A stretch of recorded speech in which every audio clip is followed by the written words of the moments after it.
How to connect Claude AI to Canva. Alright, let's dive in. Now, first of all, just open your Claude app on browser. Now, click on this plus icon right over here. Click on connectors. Click on add connectors and browse connectors. Alright, here, type Canva.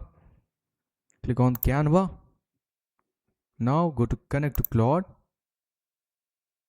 Just wait for a few moments. Okay, from here you can choose your theme. Click on allow.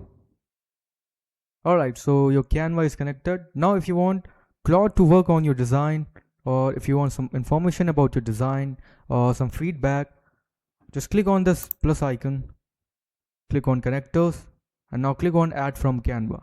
So I'm gonna go and choose this design. Now you can ask anything about the design to Claude and Claude will answer it. So that's it for the video. Thanks for watching.